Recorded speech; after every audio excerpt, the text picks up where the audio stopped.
는 휴식 충전을 할 수가 있는 거죠. 여기에서도 보면은 이제 이런 휴가로 인해서 집중 근무 시간에 업무의 효율이 높이는 한편 직원들에 대한 일과 양립, 자기 개발, 충분한 휴식 등에 제공한다는 취지로 이거를 시행한다고 했습니다. 이 목적대로 되면은 상당히 이제 좋죠. 그러면서 남는 시간을 어떻게 활용하는 게 좋을까에 대한 고민들을 좀 할 필요가 있는데, 사람들이 이렇게 시간이 주어진다고 하더라도 활용을 못해서 결국에는 풍요 속에 빈곤이 올 수도 있습니다. 시간에 풍족해지긴 하지만 삶이 돈이 없어서 오히려 더 일을 하는 것보다도 못한 상황이 될 수가 있어요. 그렇다 그러면 남는 시간들 중에서 이 충분한 휴식을 취하면서도 다른 이 다음을 위한 준비를 하는 게 필요한데, 그런 것들이 주기적으로 할 수 있는 것들이 이제 여러 가지가 있을 수가 있어요. 그래서 지금 배달, 쿠팡 이츠 뭐 이런 것들도 가능할 수도 있고, 그 다음에 이제 부동산에 대해서, 부동산 공부에 대해서, 부동산 임장에 대해서 남는 하루에 대해서는 집중적으로 시간을 투여해서 공부를 해보고, 투자의 스펙트럼도 넓히고 임장도 다녀보고 이런 것들로서의 시간을 활용을 한다 그러면 충분히 효과는 누릴 수 있을 것 같아요. 그리고 시기적으로도 이게 이제 전부 다 놀토가 되기 전에 이런 것들을 좀 선제적으로 자기도 준비를 해서 하면은 좋지 않을까 생각을 좀 합니다. 그래서 지금 보면은 현재 돌아가고 있는 상황들에서 여기 기사에도 나오는 것처럼 미국 일부주 사근무제 도입 검토, 벨기에는 근로자가 선택, 이렇게 하면서 지금 해외에서는 먼저 진행이 되고 있는 사례들이 있어요. 그래서 이제 이런 사례들을 참고를 해 가면서 나도 어떤 방법으로 이런 것들을 시간 활용을 할 것인가, 그리고 해외에서는 어떻게 지금 움직이고 있는가, 이런 것들을 차용을 한다 그러면 지금 우리나라에서 본격적으로 되기 전에 시간 활용에 대한 개념도 많이 바뀔 수도 좀 있을 것 같아요.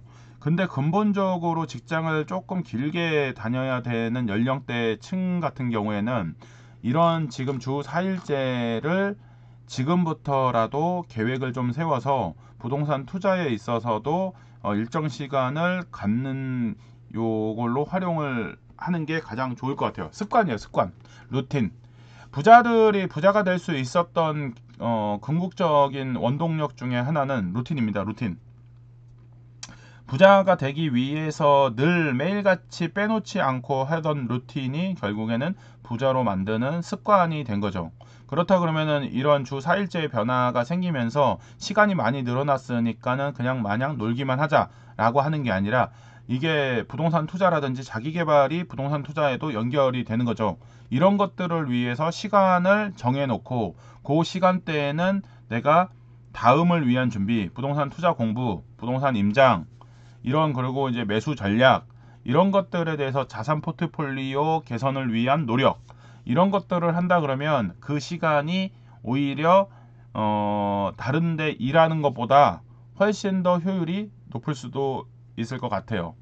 그러니까 뭐 부업을 한다고 하다가 잘못하다가 이제 자칫 잘못하다가 문제가 생겨서 본업에 피해를 줄 수가 있을 수도 있으니까 그런 것들도 잘 살펴서 부업도 하면서, 또 한편으로는 리스크가 그런 리스크는 적고 자기 노력을 투여만 된다면 할 수 있는 부동산에 대한 구체적인 계획을 짜보는 것도 이번 기회에 좋을 것 같아요.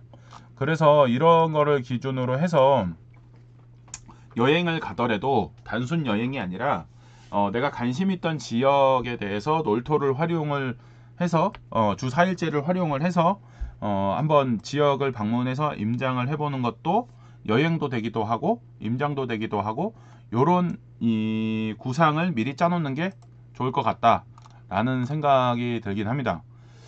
그래서 이제 그러한 변화의 움직임을 조금 더 잘 캐치를 좀 해보면서 준비를 한다 그러면 주 4일제가 그렇게 나쁜 것만은 아니라 긍정적인 요소로 작용은 할 수 있을 것 같아서, 금액이 10%까지는 부담이 될 수는 있지만 5% 선에서는 좀 감액을 해도 그거를 감당할 수 있지 않을까? 이런 생각도 들기도 합니다.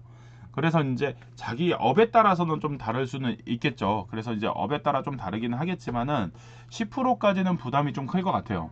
근데 5% 정도는 감액을 하고 그것도 감액하는 그 해만 조금 부담이 되지 그 다음 연도로 넘어가면은 또 다시 연봉은 인상이 될 거니까 직장인들의 장점이 그런 거죠. 어쨌든 금액이 살짝 5% 감액이 됐어도 다음 연도에 주 4일제는 확보는 했고 그리고 나서 연봉 협상을 해서 또 연봉이 인상될 수도 있는 상황이 발생하니까 그런 것들을 잘 활용을 한다 그러면은 이 제도가 내 다음 삶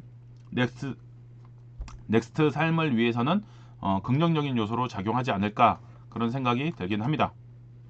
그래서 주 4일제에 대해서 한 번쯤은 지금은 한번 생각을 해보고 그리고 하락장으로 갈지도 모르고 상승장으로 갈지도 모르는 이 시점에 이런 논의가 들어왔을 때 준비를 좀 철저하게 해보는 게 좋을 것 같아요. 부동산에는 확실히 호재인 건 맞습니다.